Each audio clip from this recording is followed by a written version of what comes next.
Welcome back everyone to Data Science for Everyone. Today we're going to be talking about data transformations with PySpark. Let's get started. So data transformation, okay, most of the data that we get is never going to be in this nice convenient format that we're going to be using, particularly when it comes to utilizing Spark and its machine learning applications. So if we have, for example, a nice big data set and we need to use our own domain of knowledge, okay, to build up intuition on how to deal with that data. And that's why throughout this series and throughout this course, I'm going to be utilizing a ton of different types of data sets so that we can practice on. And again, it's going to be usually the best course of action to drop data if we have problems, and other times we're going to be need to doing feature engineering. Okay, and again, it's a great way to be able to transform our data and to utilize the higher level machine learning algorithms. And so there's a bunch of built-in methods inside of Spark and PySpark that we can use, but I'm just going to go through the basic rudimentary features today, so that we can just get in the hang of this. So let's start off with from PySpark SQL import Spark session, and then we're also going to create a Spark session. So let's also start up the Spark session with using the builder.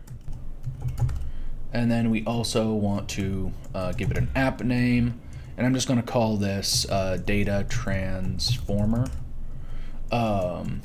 get or create.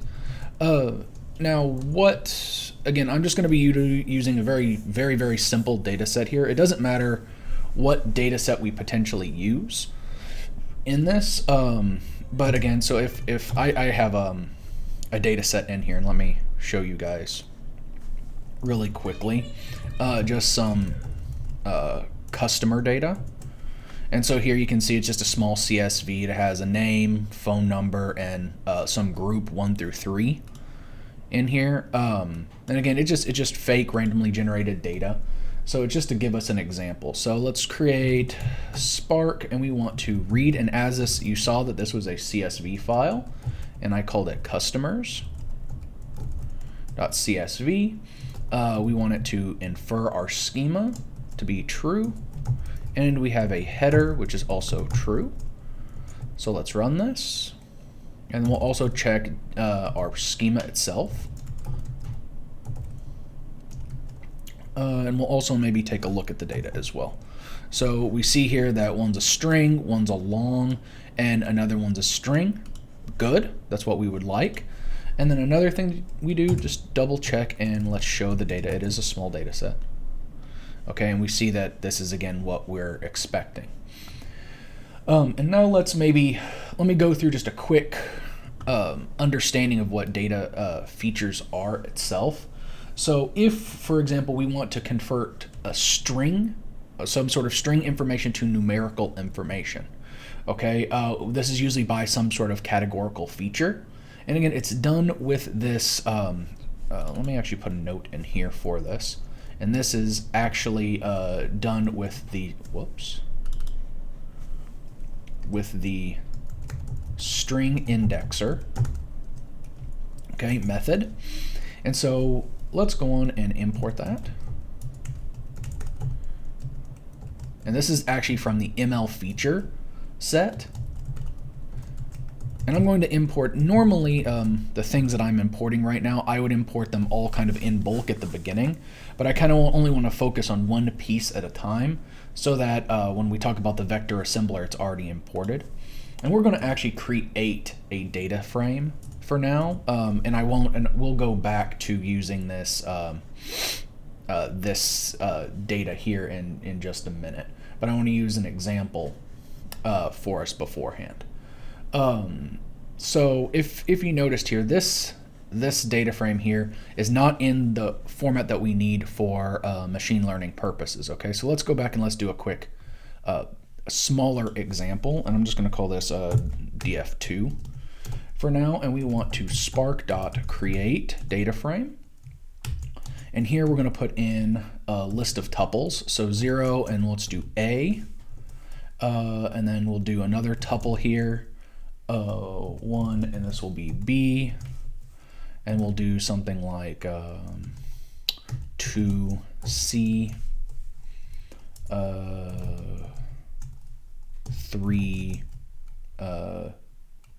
A, and then we'll also do maybe let's do 4B, and 5 what?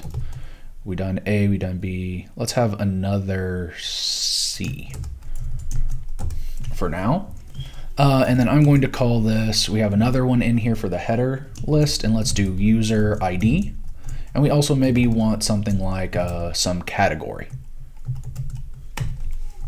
of the data. And so here we'll do something like indexer. You know what? Let me go in and just show this to you really quickly so you guys can see what it looks like. Oops, dot show. So notice here you see what the data frame that we created. It's a smaller, simple data set. Okay, so now what we would like to do is we want to convert this category here. Let me grab that real quick. So this line here, we eventually want to convert each of these to something like, so maybe A, we want it to be 0, B, we want it to be 1, C, we want it to be 2. And then, for example, something like, so then C here would also be a 2, B would be a 1, A would be a 0. Okay, so this is our goal here. So let me add in a line of code here. So we need to convert that. So let's create an indexer. And let's call this our string indexer. And we want our input column, okay, to be category. And you saw there, for example, that it had multiple columns. Again, some of these indexers, if you want to do multiple columns, you can. So again, we want this category. We're going to put that in there. And then we need to put an output column. Oops. If you were doing multiple columns, did you just put a comma? You'd put a list. Okay. Okay. So output call here, and we want this to be a category index. Okay, because again, make sure you don't overwrite anything here. It will cause trouble, okay, in the future. So this is basically, we're instantiating a model, and then we do indexed. Okay, notice here, this is an R, this is a D. And then, so here we do indexer dot fit. Okay, so this is actually taking in our data frame. Now notice here, this is specific to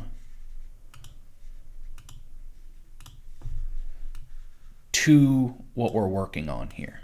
Okay, so we're working on this data frame 2. So then we'll take this data frame and we'll put it down here.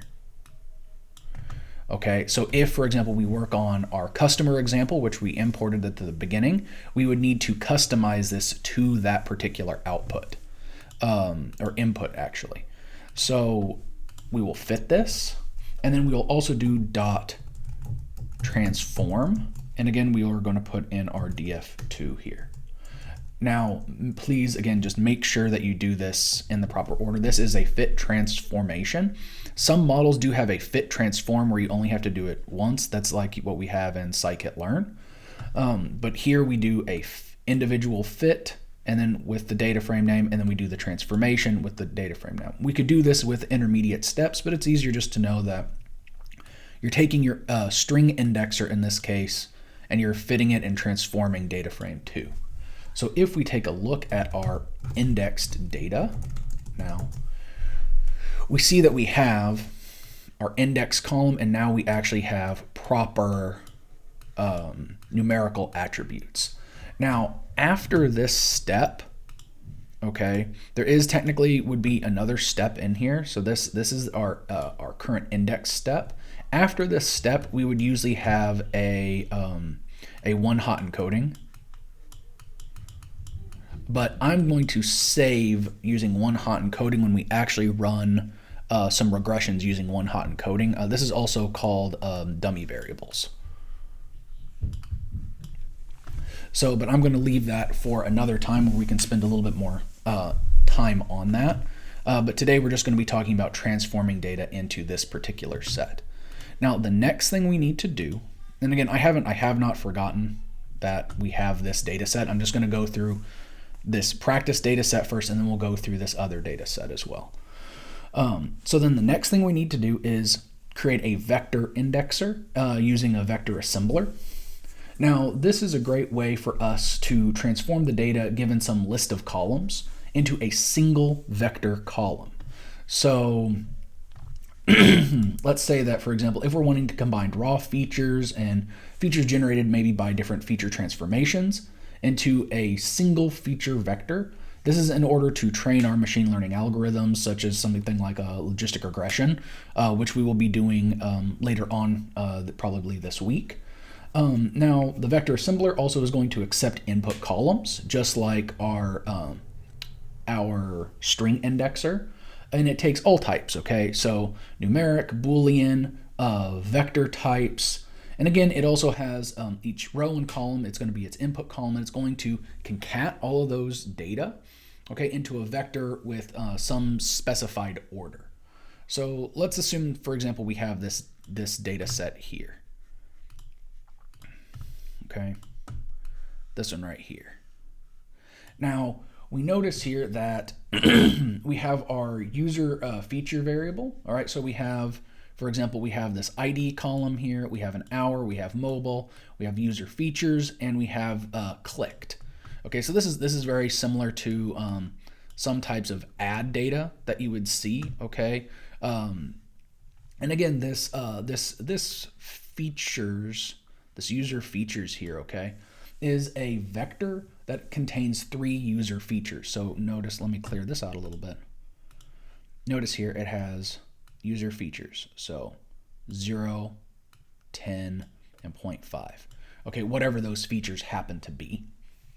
And so we want, for example, all of that information in there. So one issue, okay, is, for example, now we have here 18,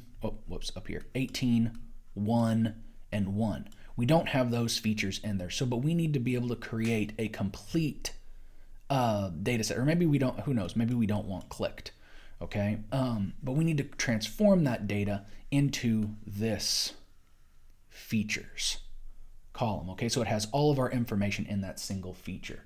So again, if we set the vector assembler's input columns to, in this instance, our mobile and our user features, the output column, we're going to want to set it to features itself, and we will get this transformation. So let's go on and do that really quickly here. So now we need to import the vector assembler and also the vectors linear algebra function.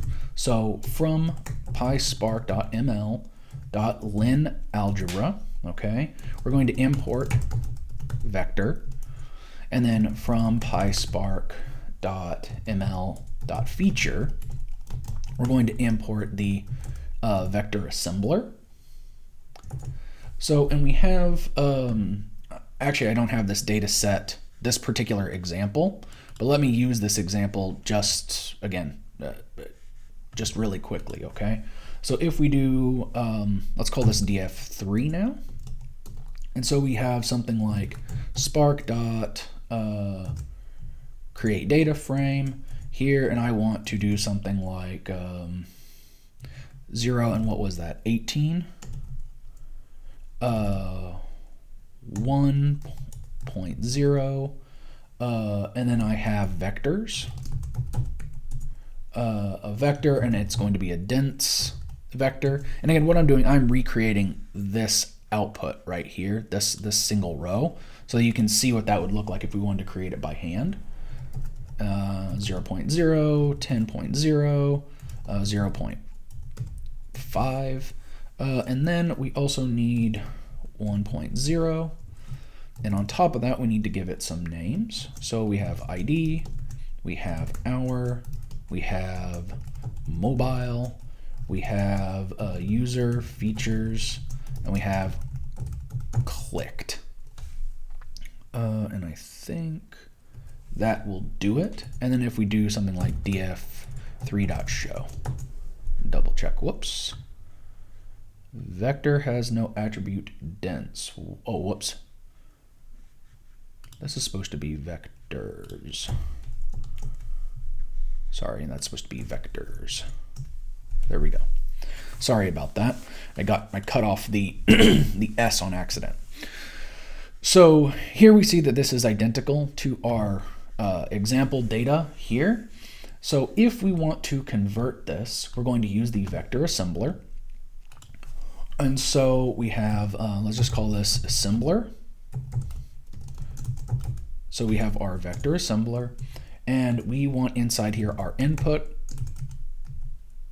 columns to equal here. We want hour, we want mobile, and we want our user features.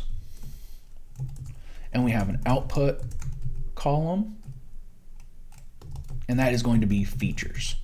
Now, I highly recommend that you keep calling this output column features, because that's kind of the standard naming convention that we use when we use these for machine learning models. So just kind of keep that in mind. The next step that we have in here is to create our output, and that would take the assembler,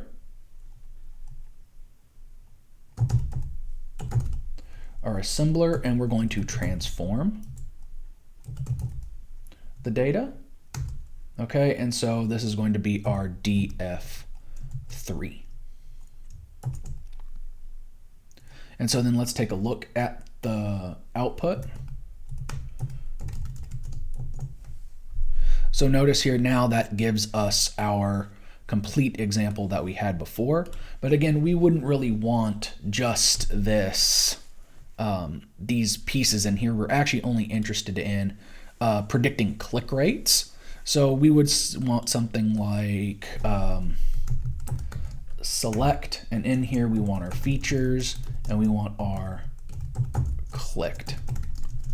And this would wind up being our official final final data set that we actually want when we start using, like for example here, maybe we want to use a linear regression model or a logistic regression model to predict whether someone clicked a link or not. So let's go back now and let's do a full example.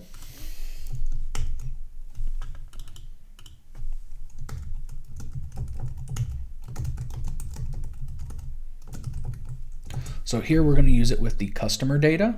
So in just an idea here, we have already done this indexed, whoops, not this one. We want this one. We have this this customer data. So the one that we're going to be interested in converting is, we just want to convert maybe this group. And you know what? We maybe want to, do we want to add in maybe another set of data? You know what? I think we're going to do that. I want to have maybe one more, you know what? We can just use the telephone number as a feature for now, just so that we can have a group of features. And again, I'm not going to do the dummy variable creation, but we will go through and do our string indexer. So first off, let's go back and let's take a look at our df.show to show our data. And we want to go through and let's do a string indexer. I'm going to, again, do a bit of the hacky way. I'm going to go and I'm going to grab my indexer. I'm going to put it down here. And then again, we want our indexed is going to be our indexer dot fit, whoops, df dot transform df, and then we need to change this string indexer. So here, this input column, we want it to be group. And I'm going to call this here is a group index. And we'll also, again, index.show. And now here you see we have a group index item here. And then the next step in this process, we want to actually use the vector assembler. So we will, and actually, do we need to do any more conversion on it? No, we're going to just stick with our example. I'm going to actually just cut this here so that we can see it again. And so here we have our vector assembler, but our input columns are going to only be 2 in this instance. And I'm going to say phone and our group index here. And we're going to have the output column to be features. And again, we want to run this on our df. And also we'll take a look at the output column, or the output set. Whoops. Group index is not available. Oh, it's because I didn't run. Did I run this? Oh, whoops. Whoops. Okay, so let me talk about what the issue was here. I threw in the df, okay?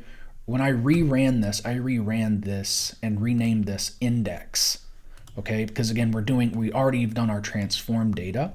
So we need to actually change this. Instead of df, we want it to be indexed. And now we actually have our proper group by features. And let's say that for the sake of argument, we wanted to, I don't know, for some reason we wanted to predict a name or something like that. So then, for example, if we wanted to just grab those 2, we would do something like select, and here we would do name and features. And again, this doesn't make sense. You're not going to have some features that's going to help you predict someone's name. But again, it's just an example of what we can do and the proper formatting that we need in order to run machine learning models with Spark. As always, thank you guys for watching. If you like this, please subscribe and hit the like button. It helps us out a lot. I'll see you next time. Bye-bye.